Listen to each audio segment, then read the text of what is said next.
নির্বাচন কমিশনের নির্দেশে মঙ্গলবার থেকে প্রত্যেক ভোটারকে এনুমারেশন ফর্ম বিলি করতে হবে। সেই নির্দেশ অনুযায়ী মঙ্গলবার সকাল থেকে এনুমারেশন ফর্ম বিলি শুরু হয়েছে এবং নির্বিঘ্নে কাজ হয়েছে বলে জানান পশ্চিম বর্ধমান জেলার জেলাশাসক এস পুনাবালাম।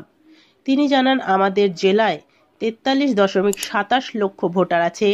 আগামী 2 দিনের মধ্যে সমস্ত ভোটারদের মধ্যে এনুমারেশন ফর্ম বিলি করতে নির্দেশ দেওয়া হয়েছে। মঙ্গলবার বিএলওরা বিএলএদের নিয়ে ভোটারদের বাড়ি গিয়ে ফর্ম বিলি করেছে। আসানসোল শিল্পাঞ্চলে প্রায় 2000 বিএলএ আছে, তাদেরকে নির্দেশ দেওয়া হয়েছে তারা গিয়ে ফর্ম বিলি করতে পারবে। Green Asansol, clean Asansol. আমাদের টোটাল ভোটার আছে 23 লাখ 0.27 লাখ।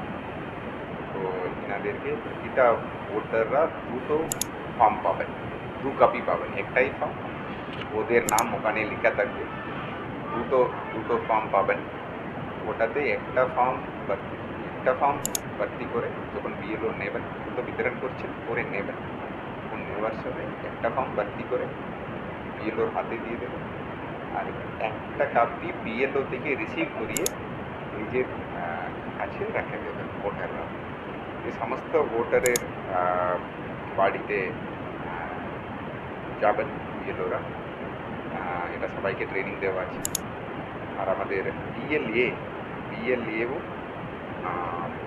5টা পার্টি এখানে প্রায় 2000-এর বেশি বিএলএ অ্যাপয়েন্টমেন্ট করেছে। এরপরেও আসতে থাকছে, কন্টিনিউয়াস প্রসেস। তো বিএলএ অ্যাপয়েন্টমেন্ট রাখলে ওনারাও এটাতে পার্টিসিপেট করতে পারেন। ডেইলি 50টা ফর্ম অবধি বিএলওকে কালেকশন করে দিতে পারেন। এর ছাড়া আমাদের প্রতিটা block, sub division headquarter, AC আর ডিস্ট্রিক্টে এটা হেল্প ডেস্ক করা আছে। ওখানে কারো কোনো এই ফর্ম ফিল আপ অথবা ম্যাপিং 2002 রোলে কোথায় ছিল এটা নিয়ে ওনারা আসলে হেল্প ডেস্কে আমাদের লোক হেল্প করবে। এটা নিয়ে প্রতিটা ডিসি অফিস, এসপি অফিস আর ডিএম অফিসে